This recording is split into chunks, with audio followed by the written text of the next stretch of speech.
IVF નો success rate ની વાત કરીએ તો આઈવીએફ નો સક્સેસ રેટ મુખ્યત્વે સ્ત્રીની ઉંમર ઉપર આધાર રહેતો હોય છે. જો સ્ત્રીની ઉંમર 30 વર્ષ કરતા ઓછી હોય તો આઈવીએફ નો સક્સેસ રેટ 40 થી 50% જેટલો રહેતો હોય છે. જો અરાઉન્ડ 35 વર્ષની ઉંમર હોય તો અરાઉન્ડ 35% જેટલો રહેતો હોય છે અને 35 વર્ષથી વધારે હોય તો 15 થી 25% જેટલો રહેતો હોય છે. જો આઈવીએફ ની પદ્ધતિમાં ડોનર એગ્સની પ્રક્રિયા કરવામાં આવે તો એ સફળતાની શક્યતા લગભગ 70 થી 80% જેટલું એક પ્રયત્નમાં રહેતી હોય છે.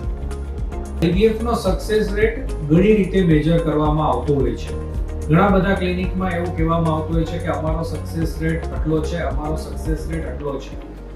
તો આઈવીએફ નો સક્સેસ રેટ એટલે શું? આઈવીએફ નો સક્સેસ રેટ એટલે તમારો બ્લડ ટેસ્ટ નો પોઝિટિવ રિપોર્ટ આવ્યો અને બીજો સક્સેસ રેટ કે તમને 9 મહિનામાં પ્રેગ્નન્સી ડિલિવરી થઈ, જેને લાઈવ બર્થ રેટ કહેવામાં આવતો હોય છે.